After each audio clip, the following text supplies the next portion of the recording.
Hello beautiful souls mistake mirror Kannada ಚಾನಲ್ಗೆ ನಿಮಗೆಲ್ಲರಿಗೂ ಸ್ವಾಗತ. ಎಲ್ಲರೂ ಹ್ಯಾಪಿಯಾಗಿದ್ದೀರಾ ಅಂತ ಅಂದ್ಕೊಂಡಿದ್ದೀನಿ. ಇವತ್ತು ನಿಮ್ಗೆ ಸೋಲ್ ನಿಮ್ಗೆ ಏನು ಮೆಸೇಜ್ ಕೊಡ್ತಿದೆ ಅಂತ ನೋಡೋಣ.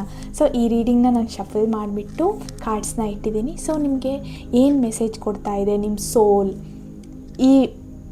ಈ ವಿಡಿಯೋ ಮೂಲಕ ಅಂತ ನೋಡೋಣ. ಓಕೆನಾ? Okay, kiss is love, belief system, inner child healing, cold control, okay, freedom, thoughts ಮತ್ತು ಫೀಲಿಂಗ್ ಟ್ರ್ಯಾಪ್ಡ್. ಓಕೆ, ಕೆಲವರಿಗೆ ಏನು ಮೆಸೇಜ್ ಕೊಡ್ತಾ ಇದೆ ಅಂತ ಹೇಳಿದ್ರೆ, ನಿಮ್ಮ ಲೈಫಲ್ಲಿ ಕೆಲವೊಬ್ಬರು ಲೈಕ್ ಮದುವೆ ಆಗೋ ಸ್ಟೇಜಲ್ಲಿದ್ದೀರಾ. ಸೊ ನಿಮ್ಮ ಲೈಫಲ್ಲಿ ಏನು ಬೇಕೋ ಆ ಲವ್, ಅನ್ಕಂಡೀಷ್ನಲ್ ಲವ್, ಒಂದು ಟೈಪ್ ಆಫ್, ನೀವು ಇಷ್ಟು ದಿನದಿಂದ ಏನಕ್ಕೆ ಕಾಯ್ತಾ ಇದ್ರು, ಇವಾಗ ಮ್ಯಾರೇಜ್ ಆಗಿ ಇದ್ದವ್ರದ್ದಾದರೆ ಅವ್ರು ಏನು ಬರುತ್ತೆ ಅಂತ ಹೇಳಿ, ಇವಾಗ ಲವ್ವಲ್ಲಿ ಕೂಡ, ಮ್ಯಾರೇಜಲ್ಲಿ ಕೂಡ ಲವ್ವೇ ಇರೋದಿಲ್ಲ. ಸುಮ್ಮನೆ ಏನು ಸೊಸೈಟಿಗೋಸ್ಕರ, ಫ್ಯಾಮಿಲಿಗೋಸ್ಕರ ಅಂತ ಹೇಳಿಬಿಟ್ಟು ಹೋಗ್ತಾ ಇರ್ತಾರೆ. ಬಟ್ ಈ ಸೋಲ್ ಮೆಸೇಜ್ ಏನು ಕೊಡ್ತಾ ಇದೆ ಅಂತ ಹೇಳಿದರೆ, ನಿಮ್ಮ ಲೈಫಲ್ಲಿ ಒಂದು ಬ್ಯೂಟಿಫುಲ್ ಲವ್ ಕ್ರಿಯೇಟ್ ಆಗುತ್ತೆ. ಅಂದರೆ ಇದು ಲೈಕ್ ಅಪೋಸಿಟ್ ಪರ್ಸನ್, ಅಂದರೆ ಹುಡುಗಿಗೆ ಆ ಟೈಪ್ ಅಂತ ಅಲ್ಲ. ಏನು ನಿಮ್ಮ ಲೈಫಲ್ಲಿ ಒಂದು ಹೊಸ ಲವ್, ನಿಮ್ಮ ಬಗ್ಗೆ ಸೆಲ್ಫ್ ಲವ್ ಆಗಿರಬಹುದು, ಇಲ್ಲ ಅಂತ ಹೇಳಿದರೆ ಯಾವುದಾದ್ರೂ ಪೆಟ್ಸ್ ಮೇಲೆ ನಿಮಗೆ ಕಂಪ್ಲೀಟ್ ಲವ್ ಆಗ್ಬೋದು, ಇಲ್ಲ ಅಂತ ಹೇಳಿದ್ರೆ ಯಾವುದಾದ್ರೂ ಒಂದು ಸ್ಪೆಷಲ್ ಪರ್ಸನ್ ಮೇಲೆ ನಿಮಗೆ ಕಂಪ್ಲೀಟ್ ಲವ್ ಆಗ್ಬೋದು. ಸೊ ಅದನ್ನ ತೋರಿಸ್ತಾ ಇದೆ. ಆಮೇಲೆ ಇದರಲ್ಲಿ ಏನಂದರೆ, ನೀವು ಕಂಪ್ಲೀಟಾಗಿ ಏನಂತ ಹೇಳ್ತೀರಾ, ಇವಾಗ ಫಾರ್ ಎಕ್ಸಾಂಪಲ್ ಒಂದು ಪೆಟ್ನ ಸಾಕ್ತಿದ್ದೀರಾ ಅಂತ ಅಂದ್ಕೊಂಡು, ಸೊ ಅಲ್ಲೇನು ಎಕ್ಸ್ಪೆಕ್ಟೇಷನ್ ಇರಲ್ಲ, ಅದು ಏನು ಮಾಡಿದ್ರು ನೀವು ಖುಷಿಯಾಗೇ ಇರ್ತೀರ. ಸೊ ಆ ಟೈಪ್ ಆಫ್ ಲವ್ ಇವಾಗ ಬೇರೆ ಪರ್ಸನ್ ಮೇಲೆ ಕೂಡ ಆಗಿದ್ರೂ ಸಹ ಇದು ಯಾವ ಥರ ಇರುತ್ತೆ. ಫಾರ್ ಎಕ್ಸಾಂಪಲ್ ಪಾಪುಗಳು, ಅವ್ರ ಮೇಲೆ ನಮಗೆ ಏನೂ ಎಕ್ಸ್ಪೆಕ್ಟೇಷನ್ ಇರಲ್ವಲ್ಲ, ಲೈಕ್ ಒಂದು ಪ್ಯೂರ್ ಲವ್ ಮಾತ್ರ, ಅವ್ರಿಗೆ ಏನೇ ಮಾಡಿದ್ರು ಖುಷಿಯಾಗಿ ಆ್ಯಕ್ಸೆಪ್ಟ್ ಮಾಡಿಕೊಂಡು ಸಣ್ಣ ಪಾಪುಗಳನ್ನ. ಸೊ ಆ ಥರ ಲವ್ ನಿಮ್ಮ ಲೈಫಲ್ಲಿ ಬರೋ ಚಾನ್ಸಸ್ ಇದೆ. ಆಮೇಲೆ ಏನು ಅಂತ ಹೇಳಿದ್ರೆ, ನೀವು ಒಂದು ಬಿಲೀಫ್ ಸಿಸ್ಟಮ್ ಇಟ್ಕೊಂಡಿರ್ತೀರ. ಸೊ ಹೇಗೆ ಅಂತ ಹೇಳಿದರೆ, ಇವ್ರು ಹೀಗೆ ಮಾಡೋದೇ ಇಲ್ಲ, ಇವ್ರು ಹೀಗೆ ಮಾಡೋದೇ ಇಲ್ಲ ಅಂಥೇಳಿ ನೀವು ಮನಸ್ಸಲ್ಲಿ ಅಂದ್ಕೊಂಡಿರ್ತೀರ. ಬಟ್ ಅದು ಟ್ರುತ್ ಆಗಿರಲ್ಲ. ಅವರು ಇವಾಗ ಅವ್ರವ್ರ ಕರ್ಮಫಲದ ಪ್ರಕಾರ ಅವ್ರವರು ರಿಯಾಕ್ಷನ್, ಲೈಕ್ ಕರ್ಮ ಮಾಡ್ತಾ ಹೋಗ್ತಾರೆ. ಅದೇ ಥರ ಇವಾಗ ನಾವು ಯಾರನ್ನೂ ಪ್ರಿಡಿಕ್ಟ್ ಮಾಡೋಕ್ಕಾಗಲ್ಲ ಅಲ್ವಾ. ಇವಾಗ ಯಾರ್ದು ಲೈಕ್ ಒಳಗಡೆ ಹೋಗಿ ಅವ್ರು ಏನು ಥಿಂಕ್ ಮಾಡ್ತಾ ಇದ್ದಾರೆ ಅಂತ ನಮ್ಗೆ ಯಾರಿಗೂ ಹೇಳೋಕ್ಕಾಗಲ್ಲ. ಎಲ್ಲರೂ ಲೈಕ್ ಮುಖವಾಡ ಹಾಕ್ಕೊಂಡು ಲೈಕ್ ಹಾಗೇ ಇರ್ತಾರೆ. ಸೊ ಏನು ಅಂತ ಹೇಳಿದರೆ, ನಿಮ್ಮ ಲೈಫಲ್ಲಿ ನೀವು ತುಂಬ ಟ್ರಸ್ಟ್ ಮಾಡಿರೋರು ನಿಮ್ಮ ಟ್ರಸ್ಟ್ನ ಕಂಪ್ಲೀಟಾಗಿ ಬ್ರೇಕ್ ಮಾಡ್ತಾರೆ. ನೀವು ಅಂದ್ಕೊಂಡಿರ್ತೀರ ಇವರು ಹೀಗೆ ಮಾಡಿರ್ತಾರೆ ಇಲ್ಲ ಮಾಡ್ತಾರೆ. ಸೊ ಸದ್ಯಕ್ಕೆ ಇದರಿಂದ ಒಂದು ಟ್ರಾನ್ಸ್ಫಾರ್ಮೇಷನ್ ಸಾಧ್ಯ ಇದೆ ಅಂತ ತೋರಿಸ್ತಾ ಇದೆ. ಈ ಟ್ರಾನ್ಸ್ಫಾರ್ಮೇಷನ್ ಯಾವ ಥರ ಅಂತ ಹೇಳಿದರೆ, ನೀವು ಅಂದ್ಕೊಂಡಿರ್ತೀರ ಅಲ್ವಾ, ಸೊ ಇವ್ರು ಆ ಥರ ಮಾಡೋದೇ ಇಲ್ಲ, ಅದಕ್ಕಿಂತ ಡಬಲ್ ಟ್ರಿಬಲ್ ಟೈಪ್ ಅವರು ಮಾಡ್ತಾರೆ. ಇದರಿಂದ ನಿಮ್ಗೆ ತುಂಬಾ ಹರ್ಟ್ ಆಗುತ್ತೆ. ಸಮ್ ಟೈಮ್ ತನಕ ನೀವು ಅದರಿಂದ ಹೊರಗಡೆ ಬರೋಕ್ಕೆ ಆಗಲ್ಲ. ಸೊ ಬಟ್ ನೀವು ಇದರಲ್ಲೂ ಕೂಡ ಮನಸ್ಸನ್ನ ಹಾಳು ಮಾಡ್ಕೊಳ್ಳೋದೆ, ಕಂಪ್ಲೀಟ್ ಎಮೋಷನ್ಸ್ಗೆ ಬುದ್ಧಿ ಕೊಡದೆ ಫಸ್ಟು ನೀವು ಕೂತ್ಕೊಂಡು ಯೋಚನೆ ಮಾಡಬೇಕಾಗುತ್ತೆ. ಏನು ಅಂತ ಹೇಳಿದ್ರೆ, ಅವರು ಒಂದು ಹ್ಯೂಮನ್, ಅವ್ರ ಕೆಲಸ ಲೈಕ್ ಅವ್ರು ಹುಟ್ಟಿದ್ದೇನು ಕೆಲಸ, ನಿಮಗೆ ಬುದ್ಧಿ ಕಲಿಸೋಕ್ಕೆ ಅಂತ ಸೋಲ್ ಕಾಂಟ್ರಾಕ್ಟಲ್ಲಿ ಏನು ಬಂದಿರ್ತಾರೆ ಆ ಕೆಲಸ ಮಾಡಿಬಿಟ್ಟು ಹೋಗ್ತಿದ್ದಾರೆ. ಸೊ ಅವ್ರ ಮೇಲೆ ರಿಸೆಂಟ್ಮೆಂಟ್ ಆಗಲಿ ಅಥವಾ ಓಕೆ ಅವ್ರು ಹಾಳಾಗೋಗ್ಲಿ ಅಂತ ಶಾಪ ಹಾಕೋದಾಗಲಿ ಅದೇನೂ ಮಾಡಬೇಡಿ. ಅವ್ರು ಬುದ್ಧಿ ಕಲಿಸಿದಾರ, ಸೊ ಅವ್ರನ್ನ ಕ್ಷಮಿಸ್ಬೇಡಿ. ಅಂದಿದ ತಕ್ಷಣ ನೀವು ಅವ್ರ ಕಾಲಿಗೆ ಬಿದ್ದುಬಿಟ್ಟು ಓಕೆ ನಾನು ಮಾಡಿದ್ದೆ ತಪ್ಪು, ಆ ಥರದ್ದೇನೂ ಅಲ್ಲ. ಮನಸಾರೆ ಅವ್ರನ್ನ ನೆನೆಸ್ಕೊಂಡ್ರೆ ನಿಮಗೆ ಯಾವುದೇ ರೀತಿಯ ಫೀಲಿಂಗ್ಸ್ಗಳು ಬರಬಾರ್ದು, ಯಾವುದೂ ಬರಬಾರ್ದು. ಏನಂತ ಹೇಳಿದ್ರೆ, ಸಿಟ್ಟಾಗಲಿ ಅಥವಾ ಓಕೆ ಹಾಳಾಗೋಗ್ಲಿ ಆ ಥರದ್ದು ಏನೂ ಬರದೆ, ನೀವು ಇದ್ರ ಮೇಲೆ ನಿಂತ್ಕೊಂಡು ಸ್ಪಿರಿಚುವಲ್ ಪಾತಲ್ಲಿ ನೀವು ಹೋದರೆ ಒಂದು ಬ್ಯೂಟಿಫುಲ್ ಆಗಿರೋ ಟ್ರಾನ್ಸ್ಫಾರ್ಮೇಷನ್, ನಿಮ್ಗೆ ಲೈಫ್ ಅಂದರೆ ಏನು ಅಂತ ಅರ್ಥ ಆಗೋ ಚಾನ್ಸಸ್ ಕಾಣಿಸ್ತಾ ಇದೆ. ಆಮೇಲೆ ಇನ್ನರ್ ಚೈಲ್ಡ್ ಹೀಲಿಂಗ್, ಇದ್ರ ಬಗ್ಗೆ ನೀವು ಕೇಳಿರ್ಬೋದು ಕೆಲವು ಕಡೆ. ಇದು ತುಂಬಾ ಇಂಪಾರ್ಟೆಂಟ್ ಆಗುತ್ತೆ. ಯಾಕಂತ ಹೇಳಿದ್ರೆ, ನಾವು ಸಣ್ಣ ಮಕ್ಕಳಾಗಿರುವಾಗ ನಾವು ಇವಾಗ ಪೇರೆಂಟ್ಸ್ನು ಬ್ಲೇಮ್ ಮಾಡೋಕ್ಕಾಗಲ್ಲ. ಅವ್ರು ಏನು ಮಾಡ್ತಾರೆ ಅಂತ ಹೇಳಿದ್ರೆ, ಕೆಲವೊಂದು ಮಾತು ಹೇಳ್ತಾರೆ. ಓಕೆ, ನಿನ್ನ ಕೈ ಎಕ್ಸಾಂಪಲ್ ಕೊಡ್ತಾ ಇದ್ದೀನಿ, ಏನು ಬೇಕಾದರೂ ಆಗಿರಬಹುದು, ಅವ್ರು ಏನು ಬೇಕಾದರೂ ಹೇಳ್ತಾರೆ. ಓ ನಿನ್ನ ಕೈಯಿಂದ ಆಗಲ್ಲ, ಓ ಇದೇನು ಮಹಾನ ಅಂತ ಹೇಳಿರ್ತಾರೆ. ನಾವು ಇವಾಗ ನೆನೆಸ್ಕೊಂಡ್ರೆ ಅದೇನು ನಮಗೆ ನೆನಪಿರಲ್ಲ, ಬಟ್ ಅದು ಮನಸ್ಸಲ್ಲೇ ಕೂತಿರುತ್ತೆ. ಇನ್ನರ್ ಚೈಲ್ಡ್ ಅನ್ನೋದು ಇವಾಗ ನಾವು ದೊಡ್ಡವರಾಗಿದ್ದೀವಿ ಅಂದಿದ ತಕ್ಷಣ ಓಕೆ ಇನ್ನರ್ ಚೈಲ್ಡ್ ಇಲ್ಲ ಅಂತಲ್ಲ, ಎಲ್ಲ ಮನಸ್ಸಲ್ಲೂ ಒಂದು ಮಗು ಅನ್ನೋದು ಇದ್ದೇ ಇರುತ್ತೆ.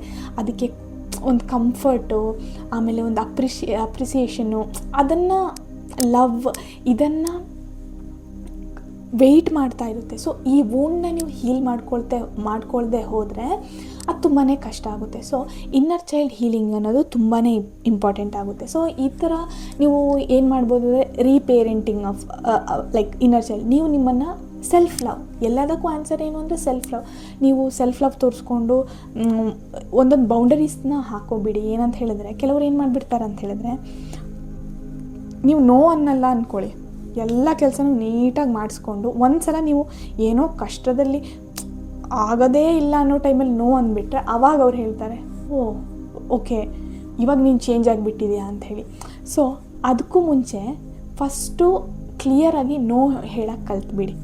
ಏನಂತ ಹೇಳಿದ್ರೆ ಆಗಲ್ಲ ಅಷ್ಟೇ, ಪೊಲೈಟಾಗಿ ನೋ. ಎಲ್ಲದಕ್ಕೂ ಓಕೆ ಅಂದು ನಿಮ್ಗೆ ಯಾರು ಅಲ್ಲಿ ಪ್ರೈಸ್ ಕೊಡೋಕ್ಕೆ ಹೋಗ್ತಿಲ್ಲ. ನೀವು ನಿಮ್ಮನ್ನಿನ್ನೂ ಡಿಪ್ರೆಷನ್ ಟ್ರಾಮಾಗೆ ತಳ್ತಾ ಹೋಗ್ತಿರ್ತೀರ ಅನ್ನೋದನ್ನ ತೋರಿಸ್ತದೆ. ಸೊ ಇನ್ನರ್ ಚೈಲ್ಡ್ ಹೀಲಿಂಗ್ ಮೇಲೆ ಕಾನ್ಸಂಟ್ರೇಟ್ ಮಾಡಿ. ತುಂಬ ಟೈಪ್ಸ್ ಆಫ್ ಹೀಲಿಂಗ್ ಮೊಡಾಲಿಟೀಸ್ ಇದೆ. ನೀವು ಅದರಲ್ಲಿ ಹೋಗಿ ನಿಮಗೆ ಯಾವುದು ಸರಿ ಅನಿಸುತ್ತೋ ಆ ಇನ್ನರ್ ಚೈಲ್ಡಿಗೆ ಹೀಲಿಂಗ್ ಮಾಡಿ. ಇದು ತುಂಬಾ ಇಂಪಾರ್ಟೆಂಟ್ ಅಂಥೇಳಿ ನಿಮ್ಮ ಸೋಲೇ ನಿಮಗೆ ಹೇಳ್ತಾ ಇದೆ.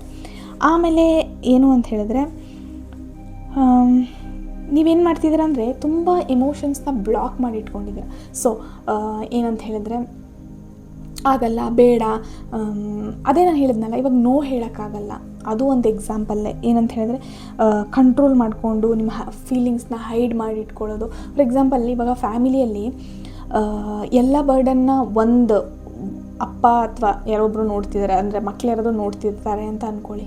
ಅವರಿಗೆ ಬಾಯ್ಬಿಟ್ಟು ಹೇಳೋಕ್ಕಾಗ್ತಿರಲ್ಲ, ಕಷ್ಟ ಆಗ್ತಿದೆ ಅಂತ ಹೇಳಿಬಿಟ್ಟು. ಬಟ್ ಅಟ್ಲೀಸ್ಟ್ ನೀವು ಒಂದು ಸಪೋರ್ಟಿಗೆ ಹೇಳಿ ಅಲ್ಲ, ನಿಮ್ಮ ಥೆರಪಿ ತೊಗೊಳ್ಳಿ. ಇಲ್ಲ ಅಂತ ಹೇಳಿದ್ರೆ ಯಾರಾದರೂ ಕಂಫರ್ಟ್ ಇದ್ದಾರೆ ನಂಬುವಂಥ ಜನ, ಇಲ್ಲಾಂದ್ರೆ ದೇವ್ರ ಹತ್ರ ಹೇಳ್ಕೊಳ್ಳಿ.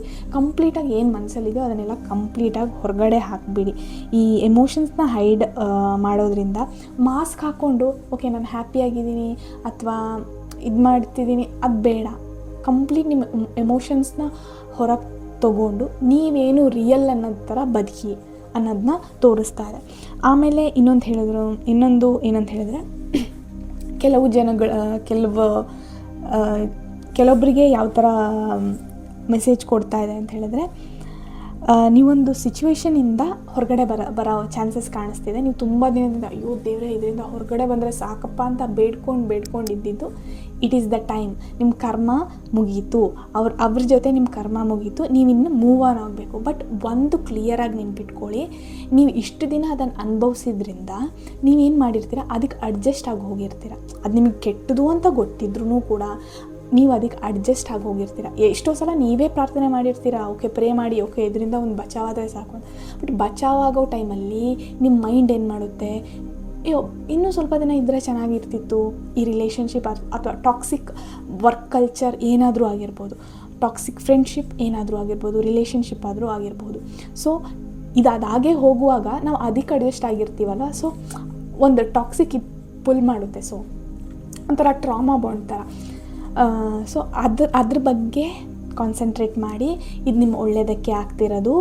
ಈ ಫ್ರೀಡಮ್ ನಿಮ್ಮ ಒಂದು ಒಳ್ಳೆ ಟ್ರಾನ್ಸ್ಫಾರ್ಮೇಷನ್, ನಿಮ್ಮ ಸೋಲ್ ಟ್ರಾನ್ಸ್ಫಾರ್ಮೇಷನಿಗೆ ಅಂಥೇಳಿ ನಿಮ್ಮ ಸೋಲ್ ಹೇಳ್ತಾ ಇದೆ.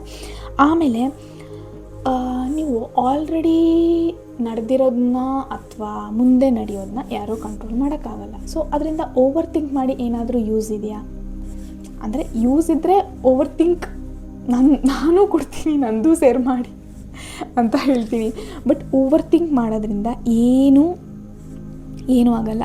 ಸೊ ಏನಂತ ಹೇಳಿದ್ರೆ, ನೀವು ಹೆದರ್ಕೊಂಡು ಅದಾಗ್ಬೋದು ಇದಾಗ್ಬೋದು, ಯಾರು ಕೇರ್ ಮಾಡ್ತಾರೆ ಹೇಳಿ? ಇವಾಗ ಕರೆಕ್ಟಾಗಿ ಯೋಚನೆ ಮಾಡಿ. ನೀವಿರೋ ಪ್ಲೇಸ್ ಅಂತ ಅಂದ್ಕೊಳ್ಳಿ, 100 years ಬ್ಯಾಕ್ ಯಾರೋ ಅಲ್ಲಿದ್ದರು ಅಲ್ವಾ, ಯಾರೋ ಇದ್ದರು, ಅವ್ರು ಇವಾಗಿಲ್ಲ. ಅವ್ರ ಬಗ್ಗೆ ಯಾರಾದರೂ ಮಾತಾಡ್ತಿದ್ದಾರಾ? ಅವ್ರು ಯಾರಂತಾದರೂ ಗೊತ್ತಾ? ಏನೂ ಇಲ್ಲ, ಹಾಗೆ ನಮ್ಮನ್ನು ಮರ್ತು ಬಿಡ್ತಾರೆ ಸ್ವಲ್ಪ ದಿನ, ಅಷ್ಟೇ ಇರೋದು ಲೈಫು. ಸೊ ಆ ಥರ ಇರುವಾಗ ನೀವು ಓವರ್ ಥಿಂಕ್ ಮಾಡಿಬಿಟ್ಟು, ಇವಾಗ ನೀವು ಓವರ್ ಥಿಂಕ್ ಮಾಡಿ ಭಯದಲ್ಲಿರಿ, ಹತ್ಕೊಂಡಿರಿ, ಇಲ್ಲ ಏನು ಮಾಡಿದ್ರು ಲೈಫ್ ಹೋಗ್ತಾನೇ ಇರುತ್ತೆ. ಅದೇನು ಓಕೆ ನೀನು ಬೇಜಾರಲ್ಲ ಇದೆಯಲ್ವ, ನಾನು ಸ್ಟಾಪ್ ಆಗ್ತೀನಿ ಅಂತ ಸ್ಟಾಪ್ ಆಗೋದಿಲ್ಲ. ಸೊ ಅದನ್ನು ಕಾನ್ಸಂಟ್ರೇಟ್ ಮಾಡಿ. ಇನ್ನೊಂದೇನು ಹೇಳಬೇಕು ಅಂತ ಹೇಳಿದ್ರೆ, ಮೇಯ್ನಾಗಿ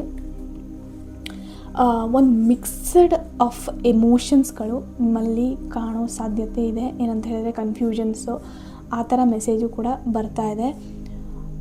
ನಿಮ್ಮ ಸೋಲ್ ಒಂಥರ ಮಿಕ್ಸ್ಡ್ ಎಮೋಷನ್ಸಲ್ಲಿದೆ. ಸೊ ಇದಕ್ಕೆ ಬೆಸ್ಟ್ ಏನಂತ ಹೇಳಿದರೆ ಧ್ಯಾನ ಮಾಡೋದಾಗಲಿ, ಅಥವಾ ಒಂದು 5 ನಿಮಿಷ ಕೂತ್ಕೊಂಡು ಈ ಮೈಂಡ್ ಇದೆಯಲ್ಲ ಒಂದು ರಾಶಿ ಅದಾಗಿದ್ರೆ ಇದು ಅಂತ ಹೇಳಿಬಿಟ್ಟು ಮಾಡ್ತಿರುತ್ತೆ ನಿಮ್ಮನ್ನು ಕನ್ಫ್ಯೂಷನ್. ಸೊ ಅದಕ್ಕೋಸ್ಕರ 5 ನಿಮಿಷ ಧ್ಯಾನ, ನಾಮ ಜಪ ಅದು ತುಂಬಾ ಹೆಲ್ಪ್ ಆಗುತ್ತೆ.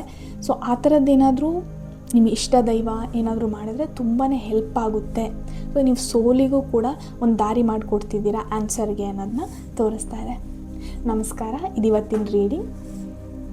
ನಿಮ್ಗೆ ಇಷ್ಟ ಆದರೆ ಲೈಕ್ ಮಾಡಿ, ಕಮೆಂಟ್ ಮಾಡಿ, ನನ್ನ ಚಾನೆಲ್ನ ಸಬ್ಸ್ಕ್ರೈಬ್ ಮಾಡಿ. ಎಲ್ಲರೂ ಹ್ಯಾಪಿಯಾಗಿರಿ, ಹೆಲ್ದಿಯಾಗಿರಿ, ದೇವರೆಲ್ಲರಿಗೂ ಒಳ್ಳೇದು ಮಾಡಲಿ. ನಿಮ್ಮ ಕನಸೆಲ್ಲ ನನಸಾಗಲಿ. ನಿಮ್ಮೆಲ್ಲ ಕನಸಿಗೂ ದೇವ್ರ ಹೆಲ್ಪಿಂದ ಎಲ್ಲನೂ ಸಕ್ಸಸ್ ಆಗಲಿ ಅಂತ ದೇವ್ರ ಹತ್ರ ನಾನು ಕೇಳ್ಕೊತೀನಿ. ರಾಧೆ ರಾಧೆ.